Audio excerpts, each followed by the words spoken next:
you bring your own cleats.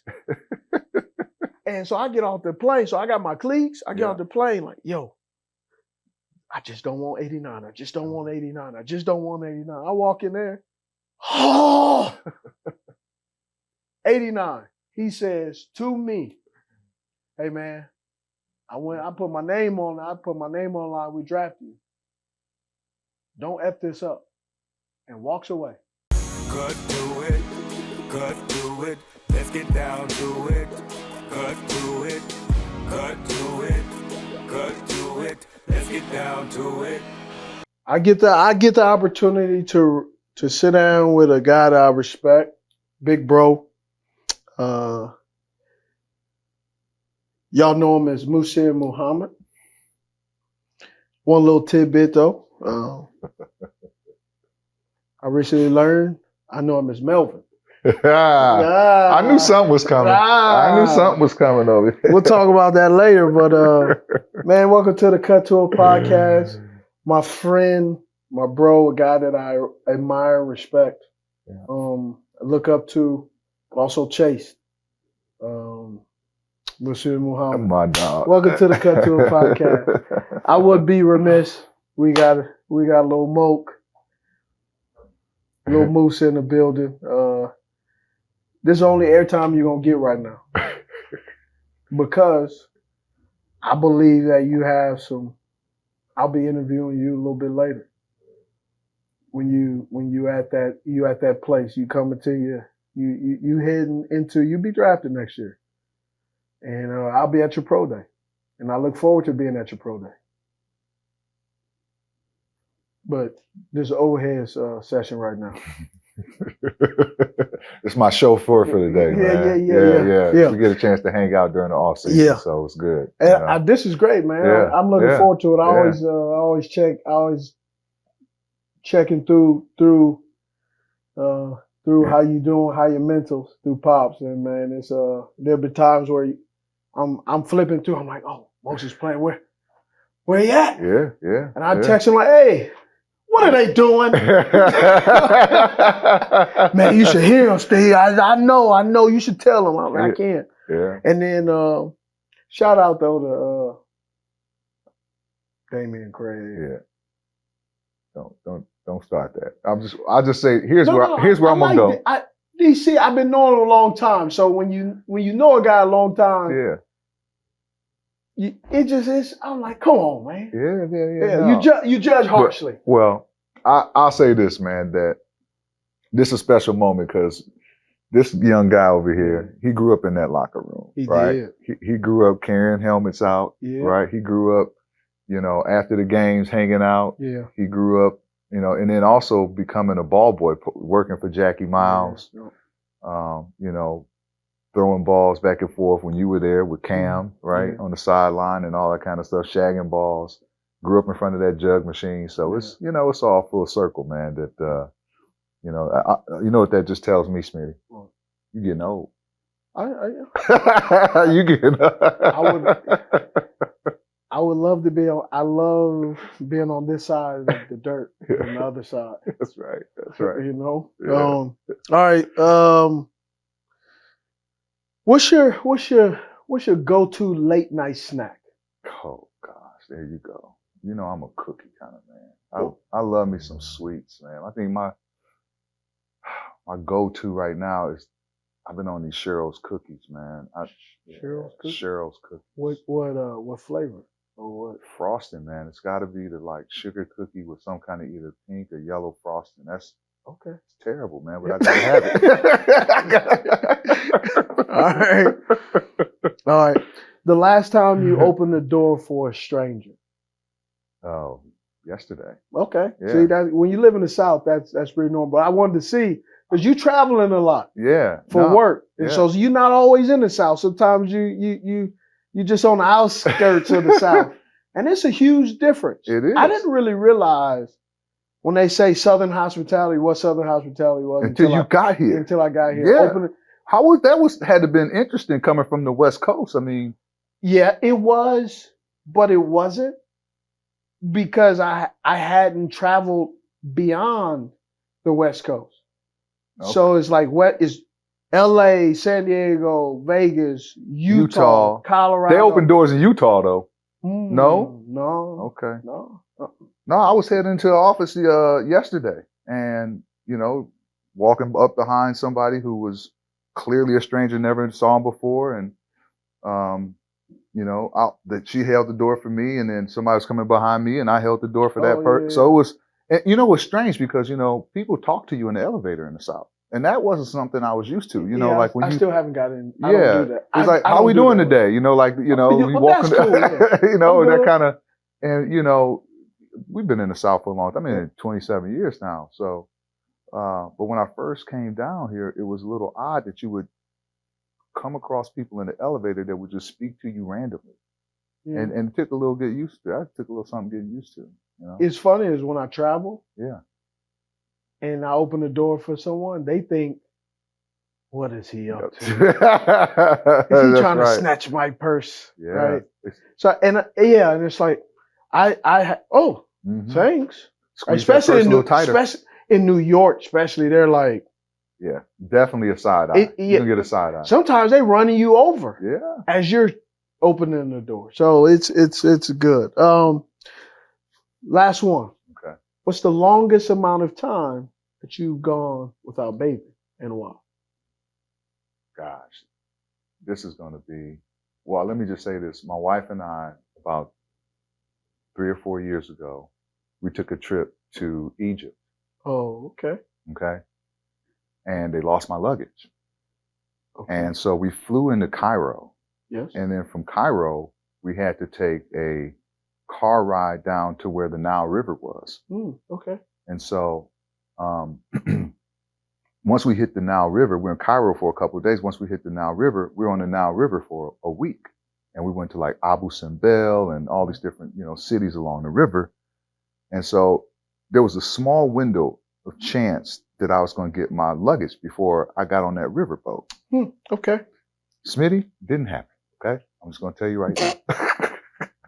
So I got on that boat. No. We're not going to glance over that. Like you didn't have. I took a shower, but I didn't have. You didn't. I had. It was a slight chance. How many stores did you pass between Cairo? No. Yeah. Leaving the airport when you discovered, hey, we don't have any luggage with us as we leave. Smitty, I'm just telling you. Yes. How long? Have you been to Cairo, Egypt? There's no stores like, okay, we're going over here to Macy's or we're going over here to. See, I didn't say Macy's. You saying, so are you telling me they don't wear pants in Cairo? Not the ones that fit me, because I was looking. And I could find. Oh, so you was looking. You let Mo. Did he not leave out? Didn't he leave out on here that he didn't say, hey, I stopped. You just said we got in the car and we got to the Nile and we didn't get our clothes. Well, here my wife got hers, right? Okay. She had her luggage, but they lost my luggage, right? And so I was hoping that my luggage would make it there. So I actually had like one pair of pants and I had one pair of underclothes. Okay. And so did not get my clothes before we got on this boat. So we get on the boat.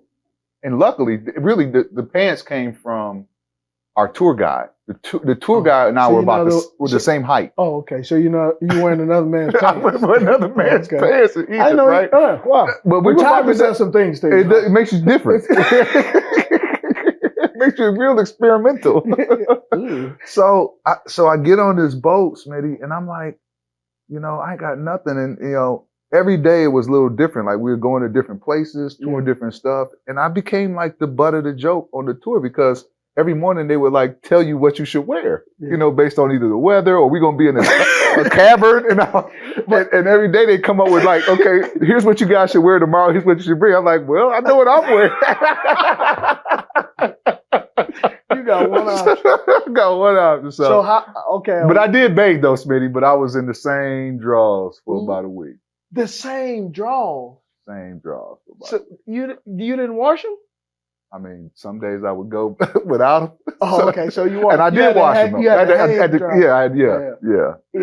So. You can speed up the process if you put in the towel, roll up the towel, put one end and twist it, and all the wetness goes in there. You hang it. It kind of cuts the time in half. Yeah, you know, I mean, but then you had to get up if they weren't dry and wear them wet drawers on it. So I mean, there was a couple days that I had, you know what I'm saying, real commando. Yeah, freestyle. Yeah, I had to freestyle commando. Okay. Yeah. All right. Yeah. Man, where'd you grow up? Man, it's interesting. I grew up in Lansing, Michigan. I Okay. was born in Lansing, Michigan. But I grew up kind of between Detroit and Lansing, Michigan. So it was a little bit of both. You know? Okay. Yeah, a little bit of both. Yeah. All right. Favorite team growing up? Any sport? Any sport. It's interesting because I grew up originally a Detroit Lions fan. Right? Brian's a Detroit Lions fan. I'm sorry. Sorry to hear that. Well, I'm sorry to hear that. We'll talk later. Yeah, I know. We'll have our own counseling session later. Can we make a playoff? No. So now I grew up like a Lions fan, and I used to, because I played running back, Smitty, when I was in high school. And but before I got to high school, though, I was a running back, and I used to love Billy Sims. Because me and my brother used to jump over the furniture on the couch. My dad used to kill us, and my mom used to kill us, right? Because we used to jump over the furniture and, play, whatever, goal line stance and jump over the furniture, right? And Billy Sims was number 20 out of Oklahoma, right? He was that running back, and everybody was in love with. I was in love with the guy. And my first year playing organized football, I went to a Lions game in Detroit, and go to the game. I had my Billy Sims jersey on, and they proceeded to get their heads busted by guess who? Chicago Bears. Okay. And so I was like walking out, and I remember I was in the 6th grade, and it was 1985, and I said, man, I got the wrong jersey on. You're getting killed. And that year, the Bears wound up going to the Super Bowl, 85, right? So I'm like, man, they went to the Super Bowl, all that kind of stuff. So that made me flip and become a Bears fan. Okay.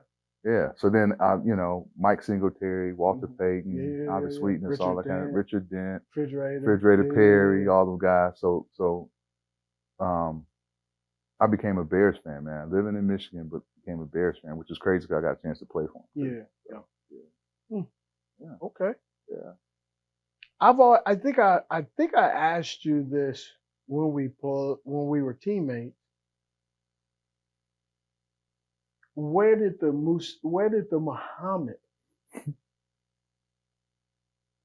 come from? Because I remember asking you, and you basically you told me I think your dad became Muslim.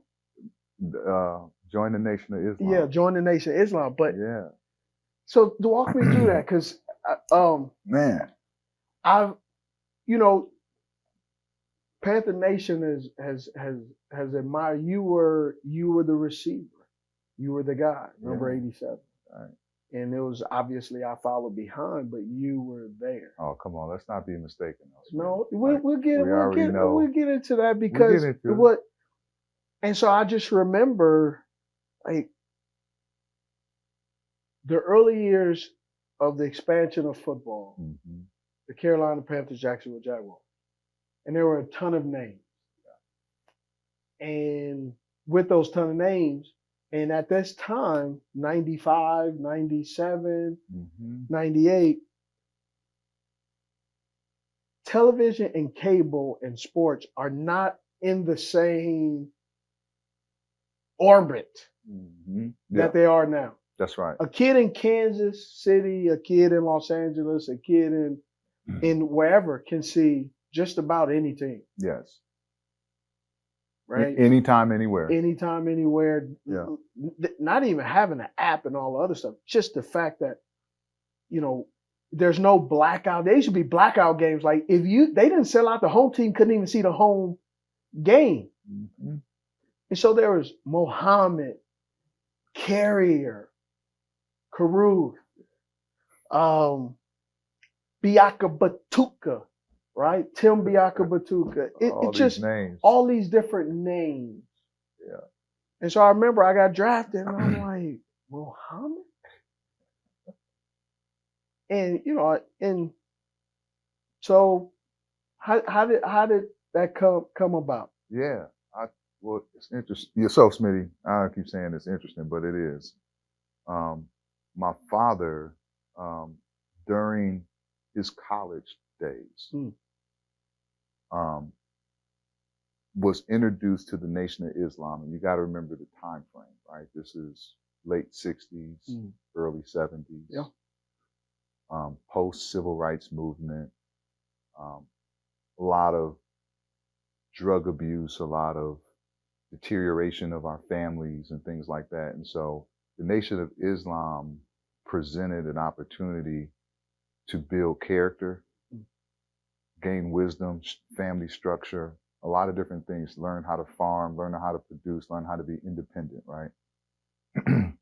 My dad was recruited into the Nation of Islam, him and a few of his friends all joined the Nation of Islam, and he became FOI, which is called the Fruit of Islam, which is they are the officers, the Islamic officers of Islam. And so he was originally named Melvin Campbell, and his nickname was Soup. And through his adoption of the Nation of Islam and getting integrated to the Nation of Islam, he changed his name to the Prophet Muhammad, Muhsin Muhammad, who is the author of the Quran. So that's where the name came from. I was born during the time he was transitioning his name, and so I was a couple of years old when we changed our names. So my brother, who was born Marvin, changed his name to Abdullah, and my sister was Malia, changed it to Malika. I know you got something funny in there. What's up? Okay. I think this is the reason I started the pod, is the uniqueness of hearing these stories. Your story. Yeah. We know you as Muhsin Muhammad. Yeah. Moose. But they don't know Melvin. They don't know the story and the reason behind it. And half the time people don't really, or maybe we don't slow down enough to ask the right question. And so as you're saying that, there's a part of me where I'm smiling, also trying not to get emotional, because Can you see me as Melvin? No, bro. I just see, for me, I see you as Moose, a guy that I admired and hated at the same time because of the competitiveness of who you were and who I am. But that drove us, though, Smitty. It did, but there was times where it drove us apart. Right? Yeah, that's true. That's true too. There were times where, the same thing you were thinking about me, I was thinking about you, and that's why we rolled our eyes at each other, right? We're very competitive. Yes. Yeah. But then there's also times where I knew if I wanted to be halfway decent, I had to do it better than you. Yeah. Right. Here's what I looked at it like this too, because there was this, when I saw you come in the door for the first time, first I thought to myself, okay, here's another dude they're trying to get to replace me. Because every year I was drafted, they were drafting guys to replace after that, right? Yeah, I mean, it's a draft every year. Every year, right? But it was Ray Caruth, it was Donald Hayes, it was Jim Turner, it was... Yeah. Oh, I forgot about Jim. You forgot about Jim Turner, right? I mean, I did. Right. Yeah. So anyway, it was good. Those are. I mean, they wind up being teammates and all that, but the purpose was there, right?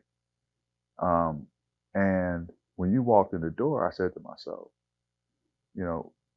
here's another guy they're trying to get to replace me, but I'm gonna embrace it, right?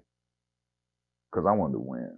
Because I was already, we were already. You came off Pro Bowl year. Pro Bowl year, right? And the whole deal. And so what I wanted to see was, I wanted to see what kind of guy you were, And I was like, You were Spitfire, man. You were like a ball of energy. Probably one of the most talented guys that I've seen. But initially, when you came in, you didn't want to be a receiver. You wanted to play special teams. I remember we had this conversation. Because they wanted And it to was give like- me a legitimate. Because they had Jim Turner there, and Yeah. they had Donald Hayes, and Yeah. all these big guys over there, and it sparked. I saw it spark something in you, though, right? First, it was like almost like a rebellious thing, right? Yeah. But then after that, it became like, I'm about to go get this, right? Yeah. And it fueled you. And I think the competitiveness in both of us kind of fueled each other, because we had those times where we go into the visitors' locker room with the jug machine with Donnie Toner. And after a couple hundred balls, neither one of us would leave, right? Yeah. Like, I ain't leaving until you leave. I ain't leaving until you leave, right? And then it was, who was going to watch the more film? Who was going to study the game more? Who was going to, right? And the bar kept doing this on both sides, right? And if I didn't have somebody like you there to push me, how would I really maximize my potential? Because you made me competitive beyond my already competitive nature. And you know how I was, Smitty. I was always the first guy on the practice field, the last guy off. I tried to catch all this stuff, right? Richard Williamson throwing lasers at me, right? And then he started throwing lasers at you and the whole deal, right? So there was this competitiveness about you that made me more focused, and the things that you did well countered and it complemented the things that I did well. And so that's why we were out there just trying to just outduel each other almost every single time we hit on the field. And then, of course, there's a time where you got to realize you got a dude who's worthy of being number one. And you got to be okay being number two if you want to be on a great team. And so that time came, and that's not an easy pill to swallow, right? Well,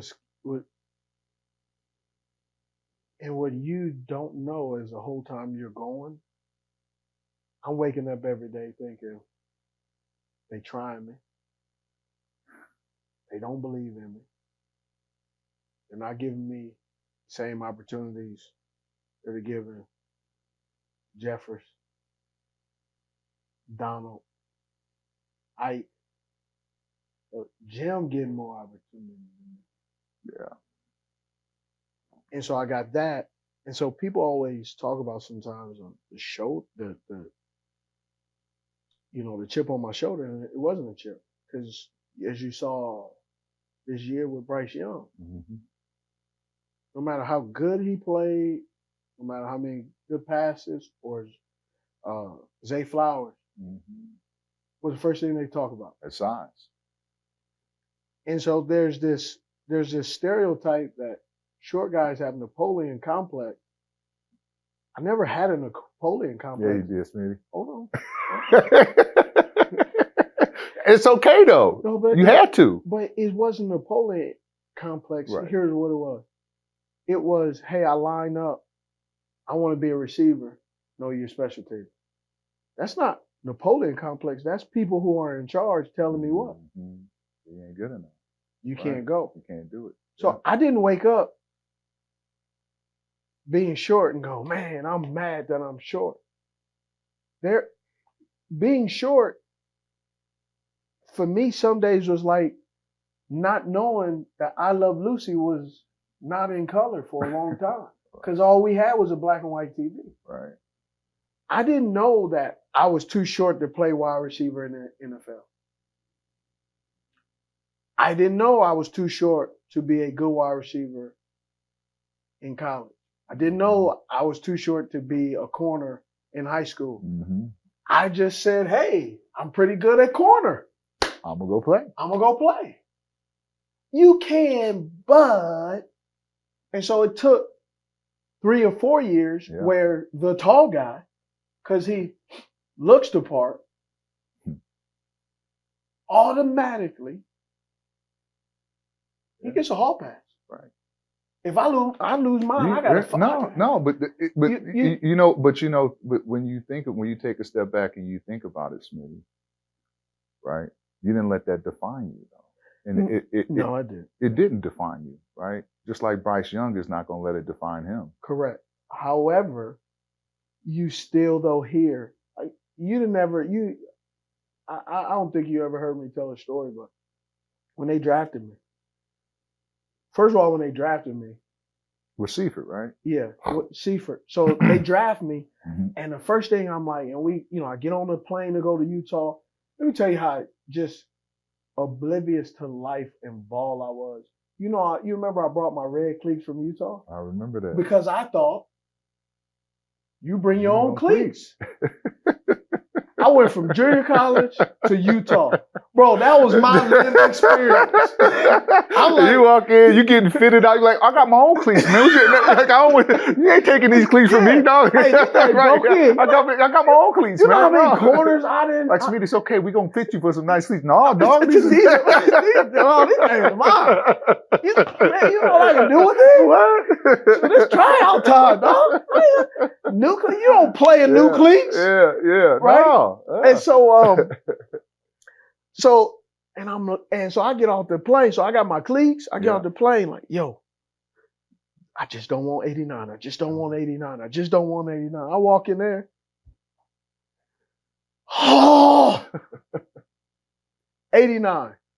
And there's reasons why, people that had crimes committed that were associated with that. I was just kind of like, bro, he was from the West Coast. I'm from the West Coast. He light skinned. I'm light skinned. I'm going, he a hot head. I was a hot head.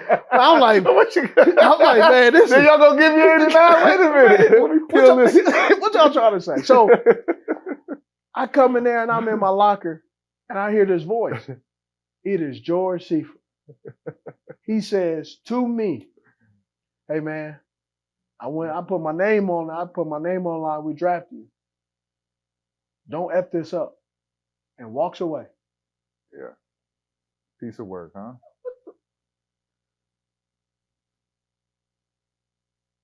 So that was my introduction to the NFL. And I'm also this kid that just my dream. Yeah. Right? No doubt. So when I get 89, you remember Ike set me up for this. I'm like, bro, so Ike like, yeah, man. How you doing, young buck? And so this is a couple of weeks go by, and I said, man, I ain't really digging this 89. Yeah, man, I was wondering about that. You were 7 in college. So Ike and Carl Hankton was the ones that told me, man, go ask Moose. Yeah, I don't think, it wouldn't be a big deal. So I'm like, man, I was 7 in college. Right. So I'm on 87. So I go, hey Moose, you think I can get 87? I don't remember exactly what you said, but you had a look like, Ninja, who is you? Right. And I remember I said, man, what'd he say? Man, blank you set me up. Not me, no. Bank over there, Carl Hagen over there, giggling. Laughing his tail off. Giggling. Laughing his tail off. So, but man, just, I looked up to you, but at the same time, and it's not I wanted to be better than you, like any more than just the competitiveness, but then it was like, I wanted to leave a mark. Yeah, no doubt. Right? Yeah. Because I saw the mark that you were leaving. Yeah. I saw the admiration that people talked about you as a wide receiver. Well, I'll tell you this. I mean, because, Smitty, that's, for you to talk that way about me is, first of all, I'm honored, first of all. And most guys like us come from a very humble beginning. Mm-hmm. I started 1 year of college football, and I know you had your own, pathway that you took to get to through junior college, through Utah. I mean, whatever. There was nothing that was going to stop you from realizing your dream. And getting to that place where you're at the pinnacle and you're looking down, and obviously you're still climbing, but that course you took to ascend to the level that you ascended to is your own story. That's your own testimony. What's your story? Mine is different. Well, mine is different. I mean, I didn't grow up in the streets of LA, but the projects of Detroit and are just as rigorous, you know what I mean, and just as tough. And, you know, the Jeffries projects and growing up and you know, and between going back and forth between Lansing and Detroit, it was tough, right? And there was a lot of bad habits that were learned. There was a lot of things that had to be corrected in my life. And so that followed me into college and almost became a roadblock for me being able to realize my NFL dream. And obviously everybody knows the story about Nick. Not everybody probably doesn't know the story, but the story around Nick Saban coming in to Michigan State and taking over the head coaching job and allowing me an opportunity to finally play. So this was going into my senior year. I was on all special teams, Smitty. I was a backup in college to a guy named Neil Coleman, who had lost the starting position as a quarterback to a guy named Jimmy Miller, who played for a long time in the NFL and now is on Sirius XM radio. And Jim Miller was darn good. Darn good, right? Yeah. That was my college quarterback. Wow. And he beat out a guy named Neil Coleman, who won the state championship. He was Bryce Young before the position was defined, that quarterbacks were allowed to be short and African American and play in the National Football League before Kyler Murray became, you know, who he is and things like that, right? And so Warren Moon. But Warren Moon was tall. I'm talking about short guys, right? Yeah. Which is even more difficult than Warren Moon, right? And Steve McNair and some of these other guys who had an opportunity, Rodney Peete, who played with us. So, but this guy, his name was Neil Coleman. And so they told him he'd never be a quarterback.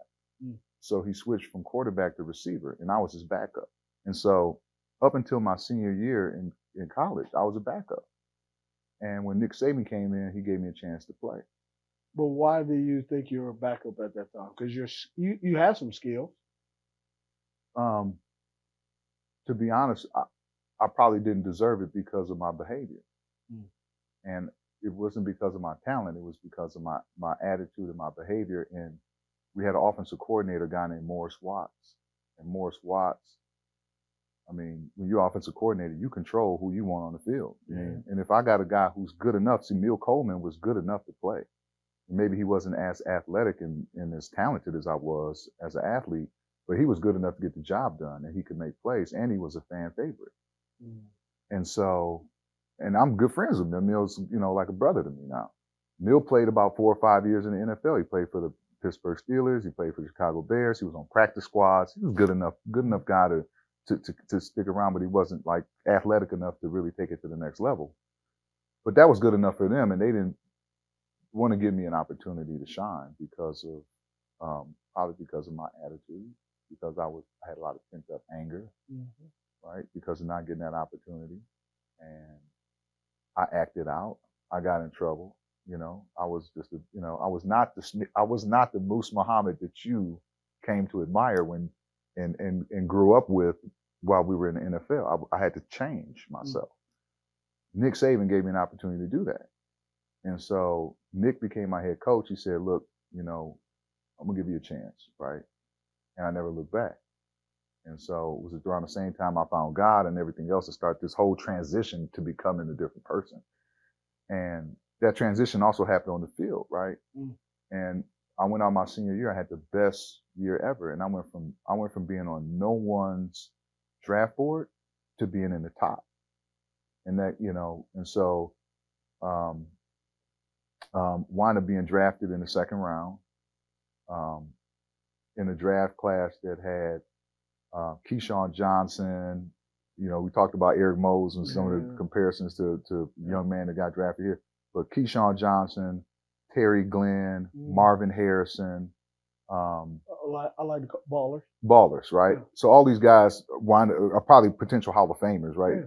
And so I was in that. And when in I that say class. ballers, I'm saying you're in that category. Yeah, but I wasn't a preseason baller. I had to be I had to earn that after I came into the NFL, and so I was hungry, Smitty. Like your hunger was driven by something that wasn't exactly the same as mine, but we both had this hunger. We was on the same aisle. We was on the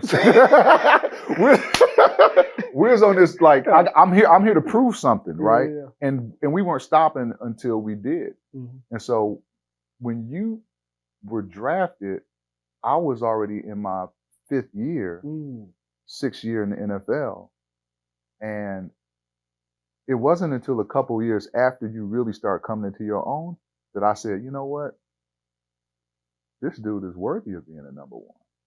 And I need to just be a compliment because I was at that place in my career where I was like, even being a compliment to somebody who's worthy of being a number one is going to make us both great.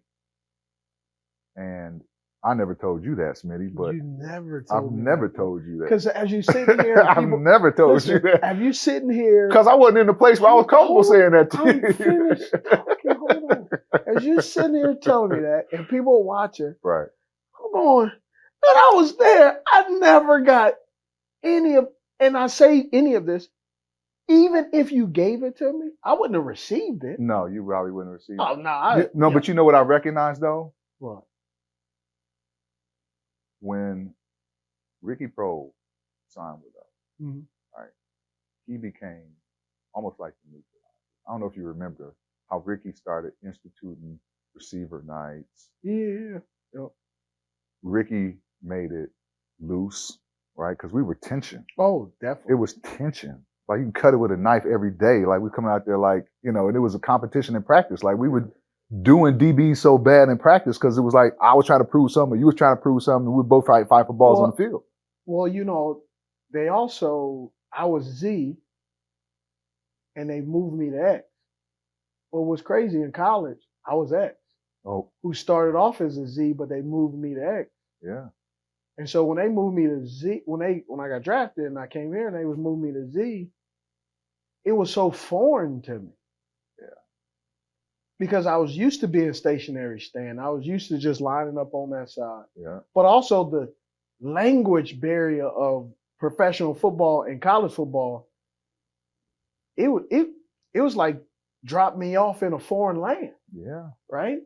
Because I remember first time, I remember learning that playbook and having to learn all those motions and the zag to zebra right zipper. What? And cover 4 in college. In the pros, it was cover 7. I'm like, ain't no number 7. And I'm going over here to the X. I'm just lining up. Y'all give me an individual. And that's give me an X individual, and I'm going with it there. I remember Richard Williamson, man. He was offense coordinator at that time. And I remember I'm in mini camp, and he says, listen, he says to us, if you don't know the play, do not leave the huddle. Mm-hmm. So, of course, I come from a number system. 747, that's a corner, curl, corner. Yeah. Man, y'all come in here, we run 282, so that's an 8 and 2 double slant. Yeah. Y'all come out here and say, hey, man, you're going to run a lion. We ain't at the zoo. What you mean a lion? What is that? And so he comes in, don't leave the huddle. All right. Well, you telling me if I don't know, don't leave. So they get in there. Hey, we're going to ready break. I said, man, I don't know this play. Go sit right here on this one. Oh, you said do not leave the huddle. Everybody's dispersing. He don't know the play. Get him out of there. He's an idiot. And I'm like, you just said 3 hours prior to this meeting, to this gathering on the field. We gathered here today. If I don't know, don't leave the huddle. And I learned very quickly. Everything they told you, You don't probably shouldn't do it. I also remember I ran the slant. You remember I used to cut short my routes, depending on the defense. Yeah. And Rich was on me like white on rice. Gotta get your depth. Gotta get your depth. Gotta get your depth. Gotta get your depth. You run routes, you keep running routes like that, you're gonna be bagging groceries at Food Line. At A&P. Yeah, man. First of all, A&P did not exist here in the South. Right. A&P was back there, back home. And then I didn't know that. I remember one day, I said, man, what's Food Line? Here go Ike again. Man, ask Rich what Food Line is. Man, Rich about dog cussed me asking him Food Line. So I just played ball, but also I came in the league with you. Same thing, pent up anger. Yeah. Unmet expectations. Yeah.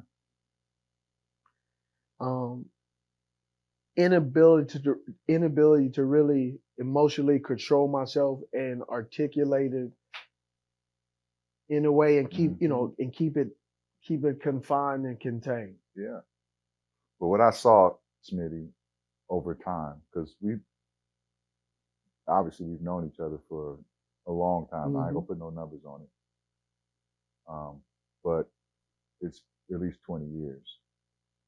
And our time playing together, those 7, 8 years that we played together, there was an evolution there of who you were. I mean, I saw a guy that went from completely undisciplined, raw talent. Like you could just catch the ball and just make it happen. It don't matter.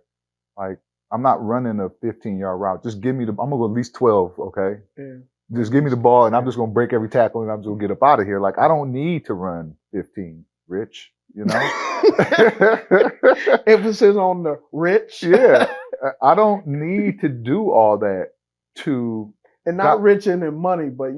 Rich is in Richard Williamson, our position coach. Like, yes. I don't need to do all of that. Yes.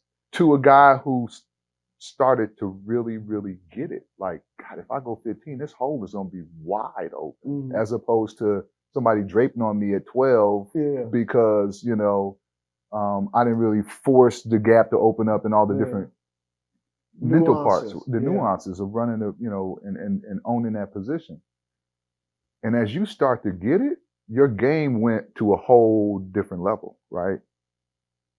And it was that discipline, I think, that you demonstrated on the field also started to get discipline demonstrated in your life, in your personal life, right? And, between the headbutts with teammates and some of the headbutts with coaches and things like that, all of that started to subdue. And you did become a real special player, man. Not only a special player, but just a special person. You got me in trouble that time, though. I'm going to tell you when you got yourself in trouble. A couple times. Well. You got me in trouble. I got what I did. You rewound the tape, dog. Dog, wait, first of all, yes. I knew you was going to bring that up. I knew you was going to bring that up. Yeah. I didn't think you was going to do what you did. First of all, I'm sitting there like. So we talking about the incident. AB. Yeah, we talking about AB. Talking about AB. Not right. No, not but no, I ain't gonna lie. I egged it on because. Thank you. See, because we was in the AB he wasn't playing. There was no need for him to get the film rewound and all that kind of stuff. Thank you. I appreciate it. And we were competitive, man. Like you and I were real competitive in the sense of like we were Captain Petty on to the fullest. Yeah, to the petty. Yeah, with some pettiness going on. It was some pettiness going on, and I could have been a bigger man there, but it was like you were jealous of my light skinness. I used to like Elder Barge. Man, continue. Remember Keith Sweat, Elder Barge? I take the heavy D. So we lose a game, and this is the time we're self-evaluating, deadhanding, and we go in the meeting room. You say, Moose, go in there and watch Moose run the meeting. Run the meeting, right? So we in there pass out the grades. Everybody get their sheet. And if you didn't play, you grade your position. You knew I was a bigger critic of myself. And Absolutely. and you know, I was a little bit sensitive, Just a little bit. just a little bit. Just a little bit. And I knew one, I made a ton of mistakes. I let us down. It was a tough game. It was a tough game for all of us, and it wasn't a tougher game for me, but at that moment it was a tougher game for me because I had clear errors and mistakes that led to turnovers and points for the other team. Usually your big plays overshadow any image you would ever have in the Yeah. game. It's like, why are we even talking about mental that? errors. Yeah, Yep. mental errors. And right? I always had a ton of mental errors because I went off the defense. I didn't care about the play. If I saw something that you could take advantage Yes. of. It was like, Jake, yeah, I'm gone, right? Yes. And 80-90% of the time it worked. Yeah, But that particular game, it didn't work. it didn't work as well. Correct. And we're in the meeting room, pass out the sheets. Everybody got their sheets. Anthony Bright, obviously he didn't play that game. He wasn't even He didn't even practice travel. squad. He didn't even travel. Yeah, he was in practice squad. And he notices a mistake. Instead of just marking it down, he wants to rewind the film and look at it again. Yes. And I could see you kind of Did what I just did. nestled up a little bit because My sphincter got tight. Man, you know what what I was saying in my mind? Man, don't rewind this tape. Don't rewind this tape. Bro, when you rewound the tape, and then his response was, don't nobody give a blank about what you have to say. But Hank though too. Hank was egging it on a little bit too, because Hank was, Smitty, chill out. Yeah, he could watch the film when he want to, right? Now, so Hank had to throw a little spice in there in the pot. Yeah. Yeah. I should have held my composure. I shouldn't have rewound the tape. I shouldn't have. Okay. I shouldn't have rewound the tape. I'll take a piece of that, Smitty, because I was petty on me. Okay. It was petty on me because what does he need to rewind the tape for? We That's already saw it. That's what I was thinking. Everybody saw the mistake, right? Yeah. So why did we need to rewind the tape? So but you rewound it. I did. And then he said what he had to say after you rewound it. Right. Bro. And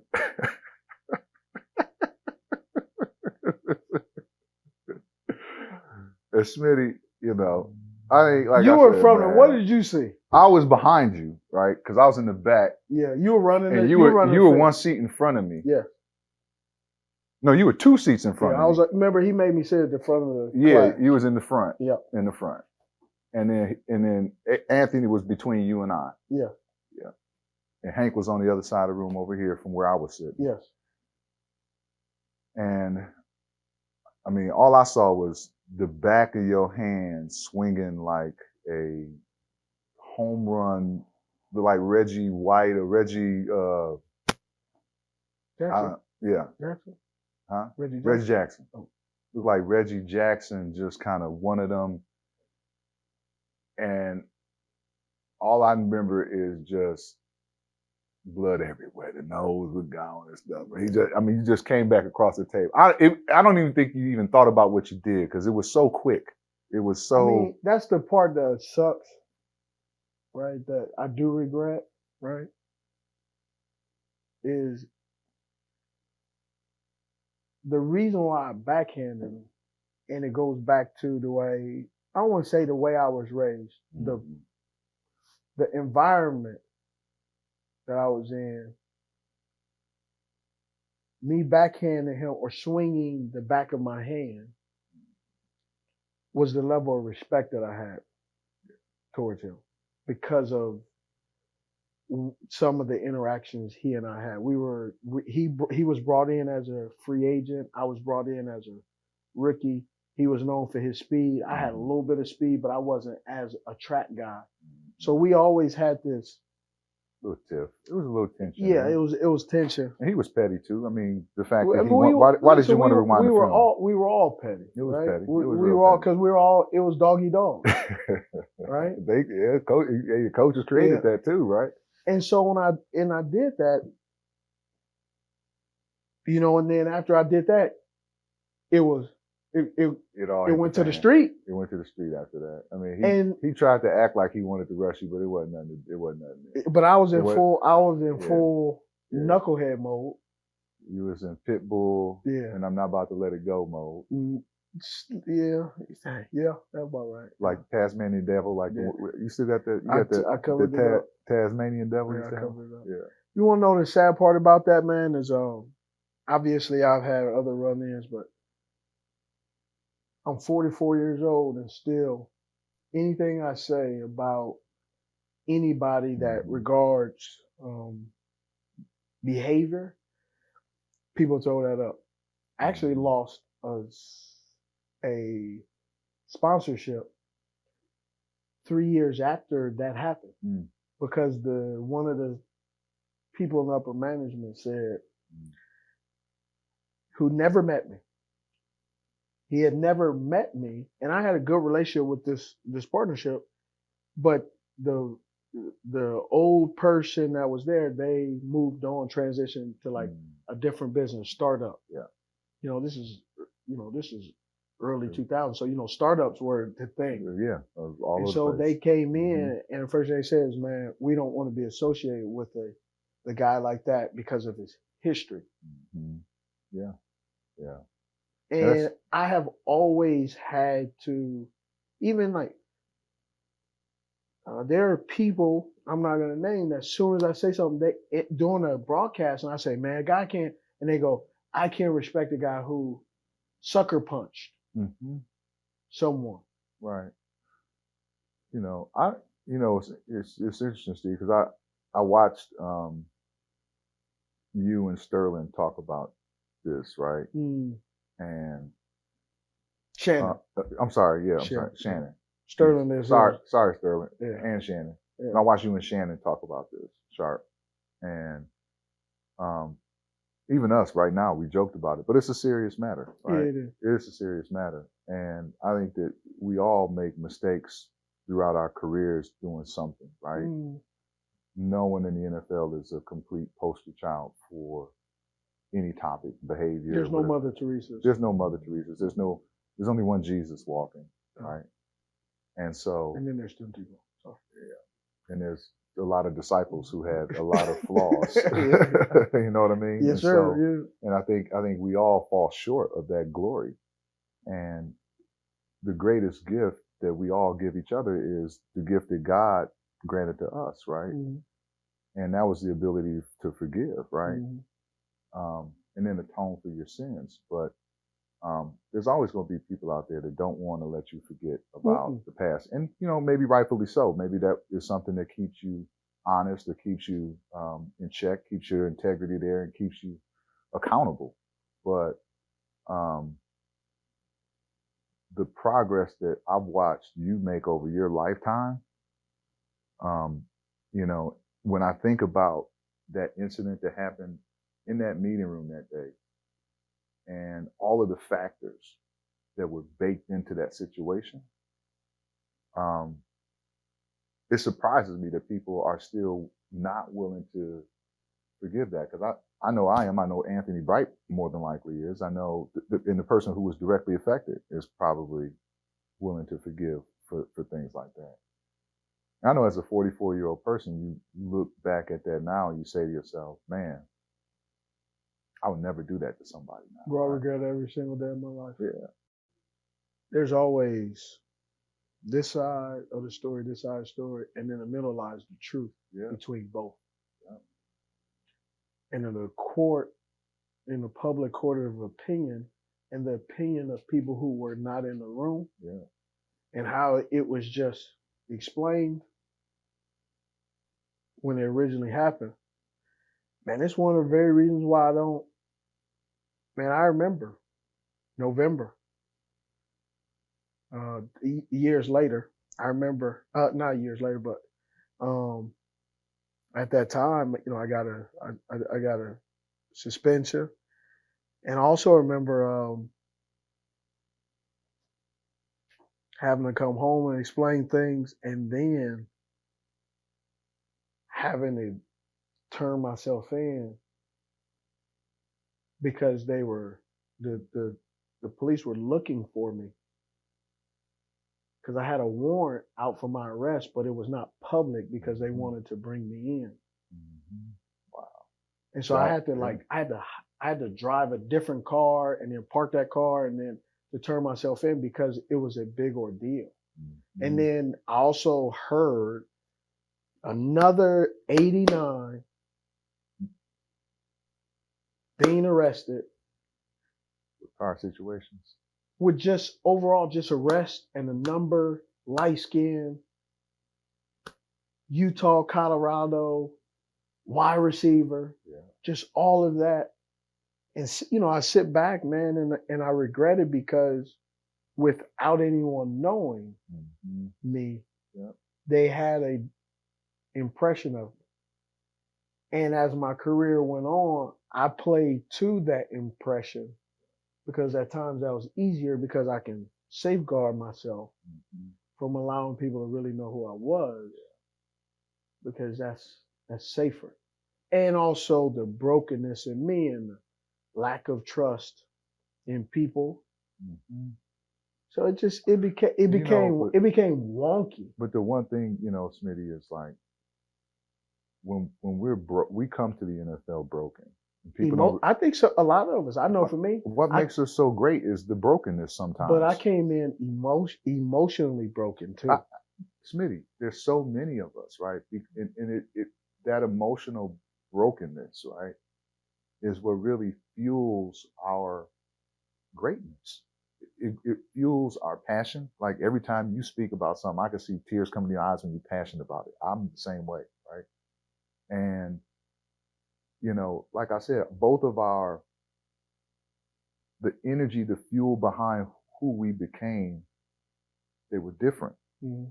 But the similarity is that we came to the NFL broken, right? Me in a different way, you in a different way. And we never were allowed to heal properly. Or grieve, right? Grieve from our what happened to us as kids or what happened throughout our lives coming through our young adulthood. And then all of a sudden your pockets are full of money, the camera's in your face, you're on TV every Sunday, you're getting talked about every Monday and every day of the week, right? And you're still in your 20s and people expect you to all of a sudden be fixed because they gave you some money. But you have all this brokenness inside of you, right? And all of us have that in common. I can't think of a guy who just came from some perfect household with, and some perfect situation that didn't have, something in his past or through his life that didn't need to be fixed or addressed, right? And those healing sessions, Smitty, more than likely, they don't occur until after you get to a certain level of maturity and make enough mistakes to say, you know what, maybe I shouldn't do that, or develop the tools, right, to deal with yourself in moments where you're vulnerable to making a mistake, right? You have to develop tools to say, here's what I got to have a plan, right? Because if I don't have a plan, I'm vulnerable to make the same mistakes I've made in the past. And you don't get those tools when you're a kid and they just give you that money like that. It takes time to develop those kinds of tools so that you can go into the spiritual warfare, the spiritual battle, right? Yeah. And so, we learn about that as we learn about Christianity and all those things, right? But not on day one, right? There's a whole... Sometimes year 10. Year 10, you still, you're going to slip because you're still vulnerable to certain things, right? That can spark you or whatever case may be. But, the beautiful thing is that if you're open-minded to learning, if you're open-minded to healing, if you're open-minded to receiving, you can still develop as a person no matter how old you are. You can still develop as a human being no matter how many scars you've inflicted or how many scars have been inflicted on you. And, Smitty, looking at how you were as a young guy coming in the league, I mean, they made it worse by not giving you an opportunity. You had to go fight to get that opportunity on the field, right? I mean, I watched them bring in, and even after I left, they still were trying to figure out how to replace us, right? I mean, every year it was like, and being short doesn't help. I mean, I'm not trying to knock you, but in the NFL, everyone's enamored by size. Everybody wants measurables, right? Go to the combine and this and that and all this other stuff, right? But hardly ever does that translate into something that is, very productive, right? Or Hall of Fame, whatever the case may be. Man, I was thinking about something. I don't know tell me if you remember this. So after the fight, I'm suspended, and we come back, and we play against Cincinnati Bengals. And you were so disappointed in me, you wouldn't talk to me. You remember that? Yeah. And you don't know, but we had to remember McDaniels, the corner with the snaky hands. Yeah. McDaniels went to ECU, right? Yeah, remember he had the little hands that were kind of wrinkled, like he had the bathtub hands, like he was always pruning. Bad skin. Yeah. And I was running around, and he did something to me, and I said something, and he said to me in practice one time, he goes, "Yeah, if you hit me, I'm gonna hit you back." And I'm like, now I'm already, right. I'm already. So you're gonna try me now, right? Yes. You're gonna try me now, right? Yeah, that's what. And I'm like, I can't do nothing. Right. Yeah. So leading up to that, Emmanuel McDaniels. Yes. Emmanuel, that was his name. So leading up to that, we going in the game. Now I got to go against my arch nemesis, Chad Johnson at the time. We went to junior college together. So, he was drafting the second round, I was drafting in the third round, right? And so we playing against them, and I'm balling. Like I get a return back. I have some plays, and you said something to me in the huddle. You said, "Man, you're doing a good job." Do you remember what I said to you? I was so Captain Petty. I don't know. I looked at you and said, "You hadn't talked to me all week. I do better when you don't talk to me." I think I do remember that. And I put my head down. You want to know something? When I told you that hurt me. Because that's how broken I was. That it was kind of like, I knew why you were disappointed. I knew why you weren't talking to me. But yet somehow it kind of reminded me like, I can never get it right. That's what kind of young man that in 2001 that was drafted. Yeah. No, that's pretty decent. I don't remember that exact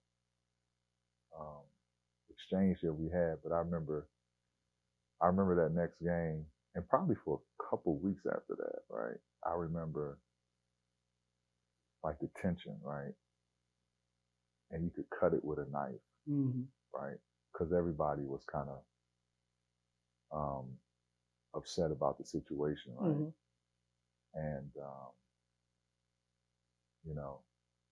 hearing you say that, I think it speaks a lot about you, because I'm sitting here today, and I would never in my life imagine that these feelings are things that you would have felt at that time. I just thought you was petty.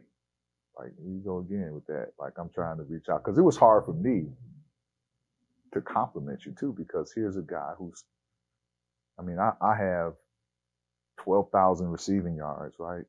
Smitty done passed me with like 14. And I have an arguable Hall of Fame numbers and career. Yes, sir. But my boy over here, ain't no question in my mind that you have Hall of Fame numbers. And as we're going through this whole process in our careers, right, it was like, I would have a good game, you wouldn't say nothing to me. You would have a good game, I wouldn't say nothing to you. Yeah. And it was like until the Super Bowl year when we signed Ricky Pro. I thought remember that was the year when That's when Jake came in. When Jake came in, Yeah. right? Ricky Pro was signed, Mm-hmm. and I'm gonna give you something else that will spark it.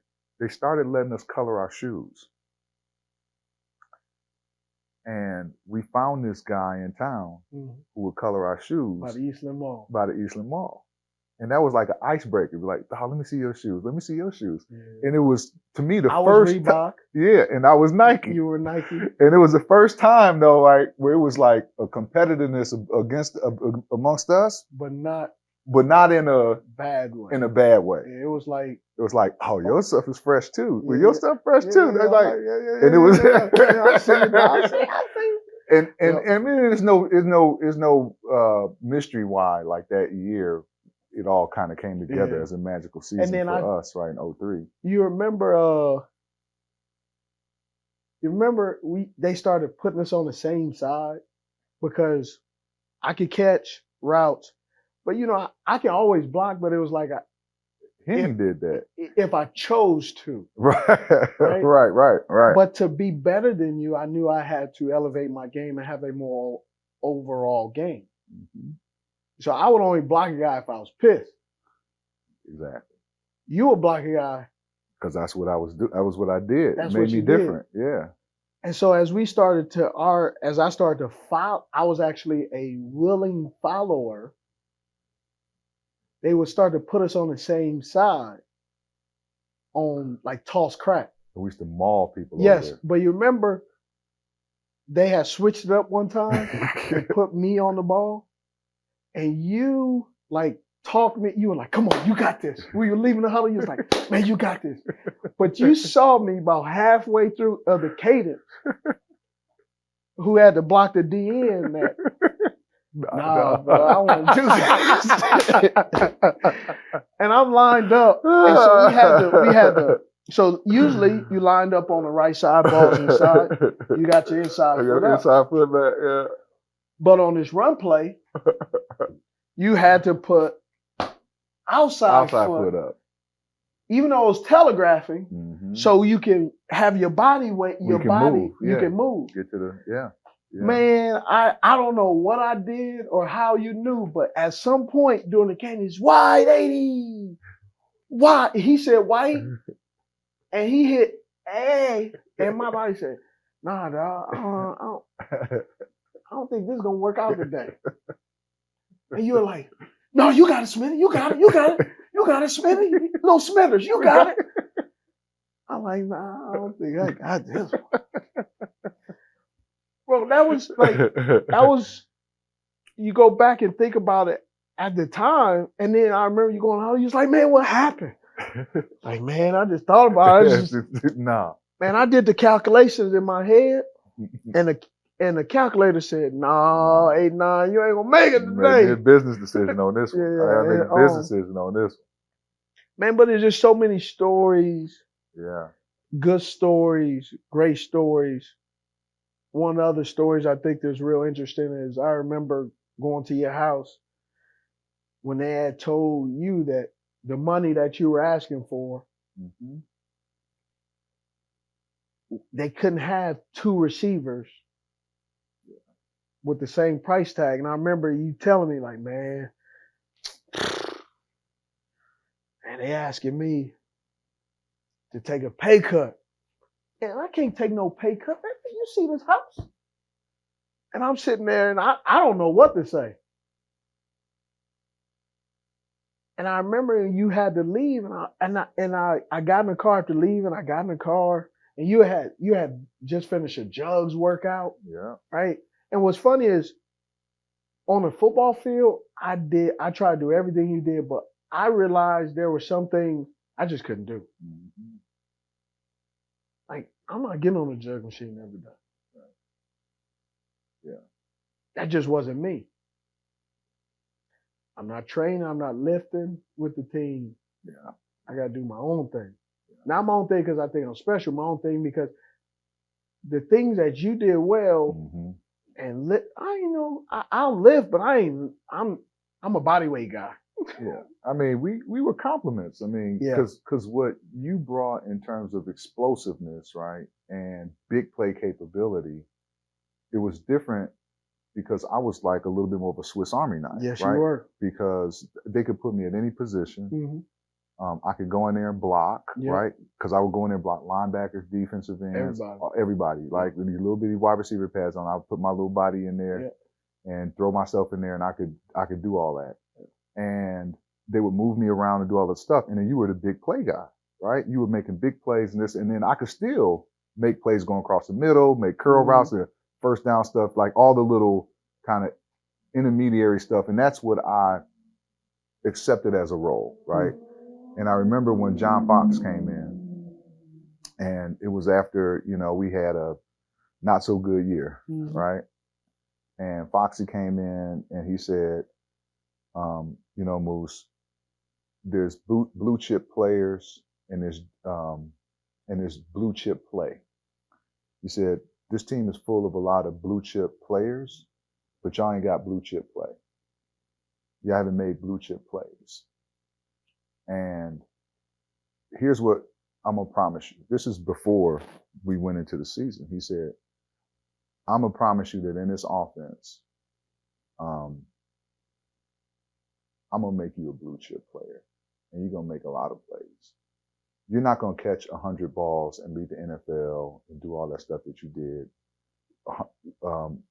have all these yards and catches and all this. You're not going to do all that. But we're going to win a lot of games. And I got this offensive coordinator named Dan Henning, and here's how we're going to approach this. We're going to be a run-first football team. And that used to drive us crazy, right, Smitty, when he would say stuff like that. Punt's not a bad play. Yeah. Punt's not a bad play. But it gave me a different appreciation for the overall team development and how our roles needed to complement each other in order for us to have a successful offense. I was at a different point of maturity in my career because I was approaching 7-8 years in the league by the time Foxy got there. And by the time, you were still in my third year, right? And so actually my second year. It was your second year when Foxy came, right? Super Bowl year is my third year. Yeah. And so I was ready to win because I'm like, my biological clock is ticking, and I done made some money at this point, right? And I want to win. So I was ready to do what it took to win. I want to be on a winning team. I don't want to lose anymore. I'm tired of losing. And I wanted to win. And I knew we had the talent to do it.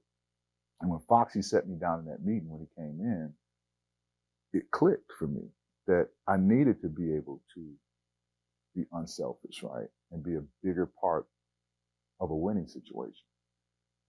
And so I remember after the Super Bowl, we were like, dude, we going back next year. Yeah. We going back. And we was on a kumbaya. Yeah. You and I were in a better place with each other, the whole thing. And first game of the year, you get hurt. Yeah. Hannibal Navy. Broke your ankle in the first game playing Green Bay. And I remember hearing you scream, and I was coming across, I was like, oh, he gonna be back. Smitty don't get hurt. Ain't no way. I thought you were Superman for real, right? And I was so ready to see us as a compliment after that first real year of us being like this, and going to a Super Bowl once we got on that page, right? And when you went down, they then asked me to be something that I wasn't for the last 2 years when you became the number one. They put me back as a number one. And I had 16 touchdowns. I mean, like. You was balling. I went off. I was balling at the house. And I was feeling bad because my boy wasn't out there. Like, I'm thinking to myself, like, dang, if I got Smitty out here, dude, we going to another playoff, and we're going to chase another ring. Now I remember you played against Seattle. You were to work on them boys. What the? Ooh, my goodness. Sean Springs out there. I was like, ooh, how you doing? Ooh. Goodness gracious. But I came back, right, and put in that work. And at the end of the year, Smitty, they asked me to take a pay cut. And I was like, how can how can you ask me that after I've done Yeah, I everything remember. y'all have asked me to do? How dare you? Even go to a number 2, Yeah, and then when y'all need a number 1, come back and be a number 1 and again. show you. That I can do it just in case if it ever happened again and Smitty got hurt. Yeah. I could come back and, so it was tough. Mm-hmm. That was tough on me. And then when I left, I saw they tried to replace me with Rod Gardner first, and I was like, hey, y'all gonna learn. That y'all gonna miss what I do for this team in terms of just the leadership piece, the Swiss Army piece, right? Because you remember Smitty. I mean, they used to put me. You did all kind of stuff everywhere. Yeah. I remember. This means like you used to be like, look, I'm just gonna be over here at X. I'm not allowed with Mushin now. Now y'all want to use me Mushin? No, y'all no say. That was hurtful, man. Yeah. It was a painful part. Now, the beautiful part about it was I got to go play for a storied franchise that as a kid I grew up admiring a ton. Right? Yeah. So that part of it was like exciting to me. But Charlotte was always my home. Man. It was painful, man. To and then we went to a Super Bowl, and then we had to watch y'all go to the playoffs in the NFC Championship game. And in the back of my mind, the whole time I'm up there, Smitty, you know what I'm thinking about? What? These were our prime years. We should have been on the same team, and we probably would have had a couple rings together. Wow. That's what I thought, man. In the back of my mind, obviously it didn't happen that way. But those 3 years, it just made me think about what would have been, right? Because they tried to bring Rod Gardner and Keyshawn Johnson in here. And I was like, it was tough. They were at different points of their life. They were being asked to do different things, and it didn't work out. yeah. Well, what was crazy, though, going to Chicago, Oh. the regular season. Bro, I wanted to beat you so bad. Well, you waited to the playoffs, though. Hold on. I got a picture of us. Yes, I got it. You know, I had a picture of my office. Yeah, okay. Of us on the field. Yeah. What's crazy is there's a picture is me, you, Ricky, Kerry. Hank is gone by then, huh? Mm-hmm. Hank was gone by then. Yeah. And that picture, and I have a hat on. But what I told you is, in the text, members, my eyes were puffy. Yeah. Because I was crying that I lost the big brother. Yeah. Well, I was so annoyed. Now, I don't know if you watched, I did some thing and they were going over plays. I don't know if you watched it, but I'm going to tell you. So we come to the playoff. And you know me, I did not sleep. I remember you and Nate Vash and Peanut Tillman. I believe we're going back and forth a little bit before the game started, right? Because y'all won. Remember, Alex Brown was on the team. Alex Brown. Yeah. Baby, he was hilarious, dog. He was awesome. Tommy Harris, AB. Oh man. Lance Bridges. Lance Briggs. Right. Brian Urlacher. And I just remember y'all defense so dominant, offense was doing y'all thing, and then I remember, man. Yeah, we didn't let him score. He got all those yards for nothing. Was that Mike Brown that said that, or was that Alex Brown? Mike Brown, the safety. Yeah, Mike Brown and Alex. And it was just that whole energy. Oh, the whole energy. And then when we came back, and I remember the night before, I got a call. Somebody called my hotel room, was like, "You ain't gonna do nothing, you little midget," and hung up. And bro, I hung up, and when they hung up the phone, the damn phone was like, okay. And so when we get on the field, I am ready. Riled up. Oh yeah. I remember in the pregame. I remember y'all talking in the pregame. And I went over to Nate and Peanut and I said, "Don't talk to him, because y'all gonna get him fired." I said, the more you talk to him, the more fired up you're gonna get. So don't talk to him before the game, right?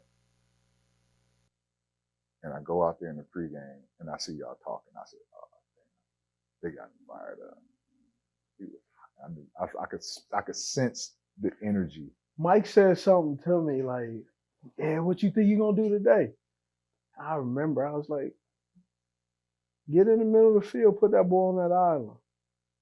Yeah, I'll show you. So that first play. Against Peanut, right? Yes, Peanut. You want to know what the play was? What was it? Hunt Street Circle, bro. You had a hit? I had a hit. And you converted it? No, it was press. No, it wasn't. He was off. He was off. You just ran to go. It wasn't the hitch, like where you can convert, because we had switched it to where they motioned, so I was locked. X, but it was locked. It was locked. It was locked. You just blew that all off and said, man, hey. that thing wasn't locked in my mind. Because I saw him set feet. Yeah. And I said it. And I said it again. Yeah. Peanut had the right coverage. Mm-hmm. Ron Rivera had the right coverage. Yeah. But they had the wrong coverage. You know why? Because he had to cover me. Yeah. And so he knew the play. But I converted. So when Jake did like that, Jake wasn't pumping. Jake realized, he's not breaking down. And so he throws the go. And that sparked the onslaught. But bro, half of the stuff we ran it wasn't even supposed to be ran that Drawing way. it up in the dirt. Oh, yes. Drawing up in the dirt. That reminds me of, and I will say this, Smitty, after that game, I watched y'all in Seattle, man, and I was just thinking to myself, like, you're a one-man band out there. You had no running game. Well, Nick Owens gets sleep. Yeah. Second play of the game, he runs a toss, hit, and something happened. And wasn't Stewie hurt? No. D'Angelo. No, this is Smoke. This is Foss. Foster was a feature back. Remember, he got hurt. That's right. He went down in y'all late in our game. In y'all game. Yeah. So Nick goes, he gets a concussion. Nick actually, I think he spent like 2 weeks in Seattle because of how bad loopy he was. Yeah, how loopy he was, man. And yeah, that was. But I remember watching that, and I'm like, golly, he out there, kind of one man band, and there was a lot, there that, during that season, man, you should stay like for the Bears. Yeah. I mean, it was an interesting chapter because I loved Chicago city. Chicago was amazing, right? And you had a chance to go play for another organization. So I mean, it's not Charlotte, it's different, right? But it was that storybook franchise. It was, playing with a group of guys that were it was a little bit different. You know what I mean? And winning 3 years in a row up there, even though we lost to y'all in the playoffs that year. We went to the Super Bowl the year after that, so it was like came back with our hair on fire.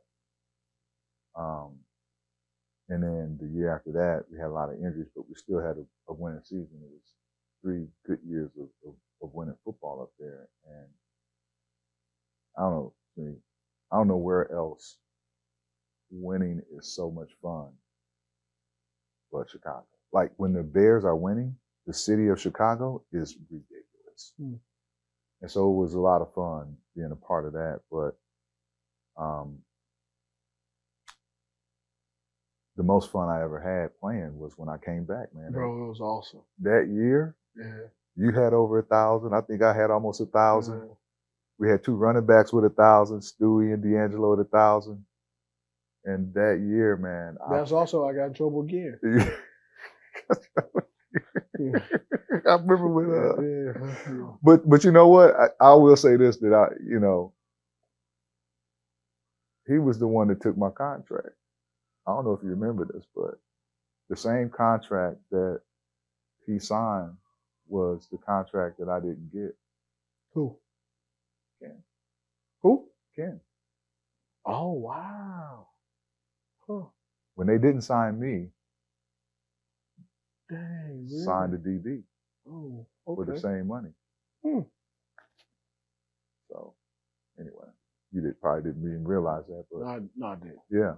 But that was the trade-off, was that we're not going to sign Moose. We're going to go out and get a corner, and they went and sign Ken Lucas. Yeah. So, but anyway, man, that was one of the best. It was. It was the best. It didn't end the way we wanted it to, Yeah. but that ride, that season, the fun, the excitement. It was dope. It was a great opportunity, you know, obviously, your career ended after that, but it was a great opportunity because it ended in the playoffs, but it was a home game. Mm-hmm. We had an opportunity. The roles were slightly reversed as far as, like, you know, position, but I still deferred to you because of what we have built together. Mm-hmm. You know, me unlocking and letting go and allowing you to step in. And man, I just it was interesting because on your way out, and you were in Chicago, full circle, we go in training camp, and Donald Hayes is now trying to make it after he signed with New England. He's trying to come back to the Panthers.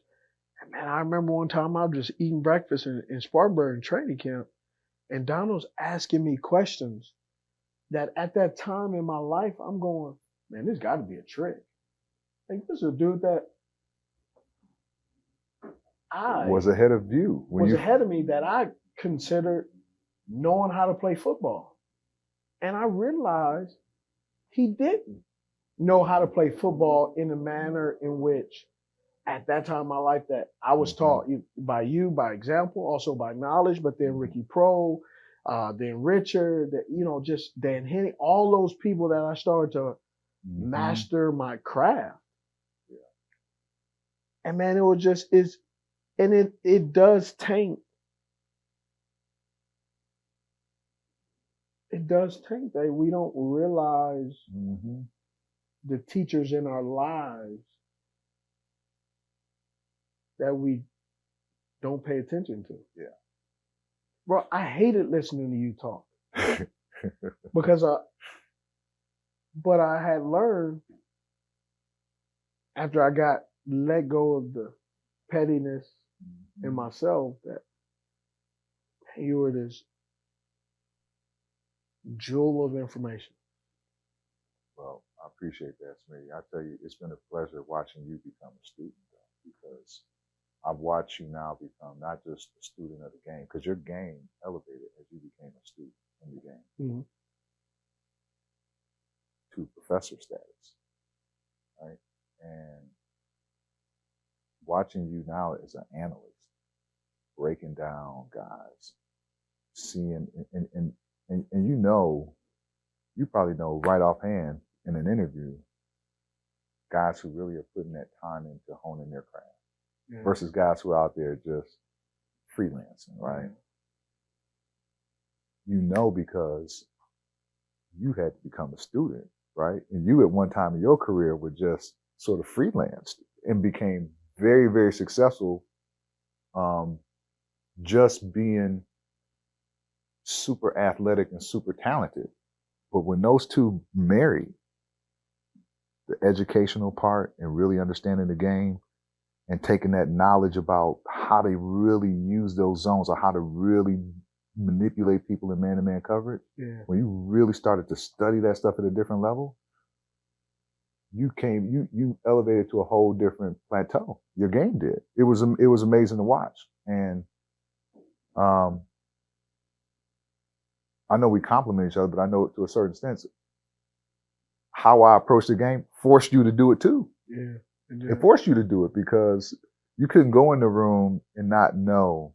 You couldn't go in the room and not understand because there was a standard for that. Yeah. And then for me, there was a standard of consistent performance too, because I had to be that because you were the big play guy. I had to have this The other education. piece, the other Remember, I piece used to come to meetings with a box of cereal. Smitty, I got some stories about you coming in. Do you remember the one time? Well, you remember, Rich used to always yell at you for being late, coming into the meetings, right? Mm-hmm. And you come into meetings and you'd be like nonchalant, like, and he'd be irate. And no matter how irate, okay, Rich. You wouldn't say that to him. You wouldn't go back and forth. Okay. And then you'd be, throw that damn cereal away. And then you'd be just like, okay, Rich, hold on. Let me get one more bite. Let me get one more bite. And you throw it away. You come in with food every time. You'd be a little late. No food in the room. No food in the room. It's not food. It's cereal. It's cereal. You know what I'm talking about? Okay, Rich. So I remember Rich got so upset after multiple times you was late in a row, right? Yeah. And he was like, you come in my room late again, I'm locking the door on you.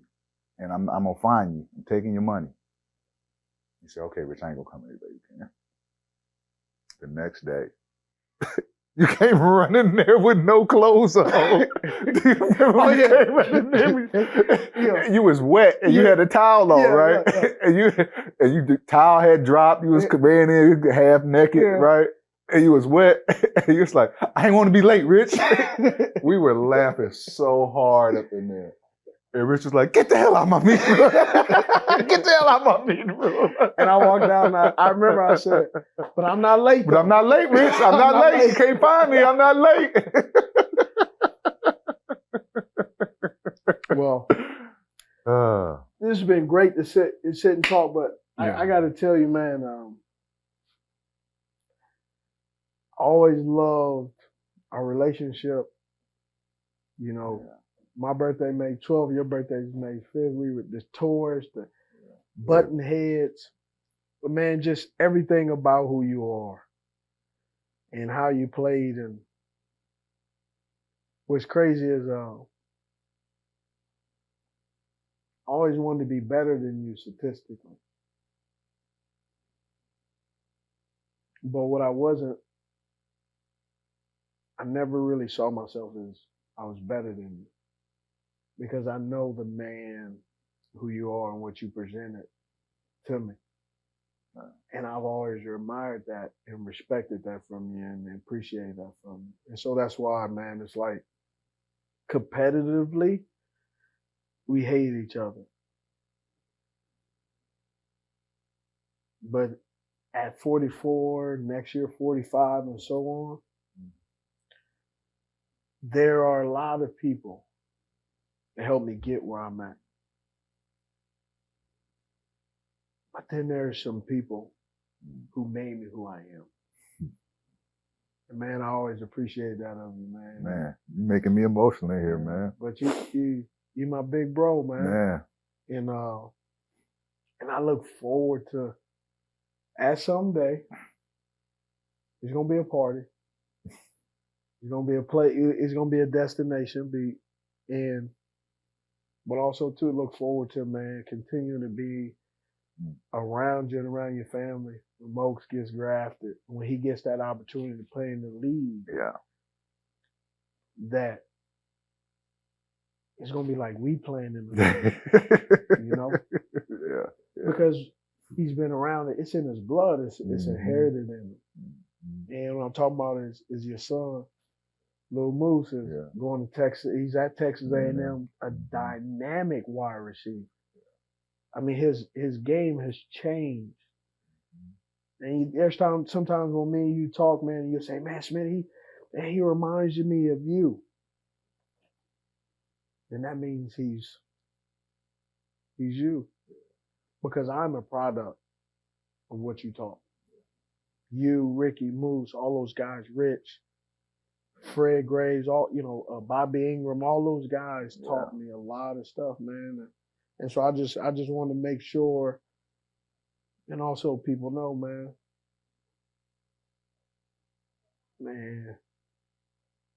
it ain't no Smitty without Moose.